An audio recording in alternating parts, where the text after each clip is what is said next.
Thank you. Thank you. Representative Stefanik. Thank you, Chairman, for your statements regarding the East Coast Missile Defense as you open this hearing. I wanted to address Vice Admiral Hill. As you know, both the NDAA and the Department of Defense have publicly designated Fort Drum as the site selected for a potential East Coast Missile Defense location. And recently, in this hearing room, Chairman Milley responded to my question, stating his support for a third missile defense site specifically focused on the East Coast at Fort Drum. What is your best military assessment regarding the national security and missile defense need to face 21st century threats, and specifically, how is Fort Drum well positioned to meet those?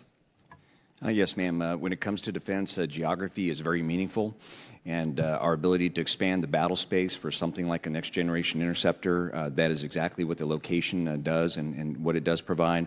We'll often talk about shoot, assess, shoot. That means getting a shot in early. So if you're geographically dispersed and you have a third site, you have the ability to engage early, then engage again after you've assessed whether or not you've hit the first time. So there is a compelling need there that we continue to watch as the threat increases. Chairman Lamborn talked about space launch vehicles as a ruse. It really is it's ICBM technology being demonstrated and being matured. So I think the threat is real, and I think where the chairman was going, the more defenses you have, the better.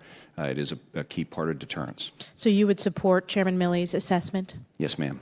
My next question is, in terms of the timeline, there are many steps that need to be taken to prepare for that threat of the future. Can you walk us through that timeline and the steps that are needed to be taken in the next few years? Yes, ma'am. The comment you made earlier about the site selection is really step one.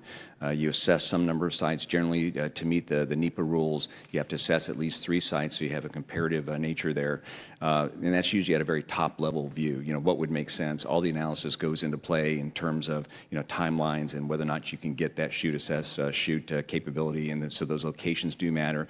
And you get a general scrub of what that area would be and what the challenges would be just from a geography perspective. The next steps generally involve going in and doing more invasive work on the areas that we might be considering. So if it is Fort Drum, we would want to go in to determine how hard would it be to build there. And then you have the other discussions about, well, how many silos would you require? What are the timelines? What would we do with the NGI production line? Because to me, that would be, the best military advice on what to plan for would be the next generation interceptor, since we will have at least one production line, maybe more depending on the decisions that are made. And then lastly, the FY23 NDAA required an MDA to report to Congress on an updated assessment for an additional missile defense interceptor site, specifically at Fort Drum, as well as a funding profile for that site. You recently wrote a letter to Chairman Rogers dated March 24th, indicating that the report is now late, but you are going to meet a deadline of June 30th. Can I get your commitment that you'll meet that deadline of submission before June 30th? Absolutely, ma'am. We have heat and light on that report. We know what you're asking for, and those are reasonable requests, and we'll get those to you on time.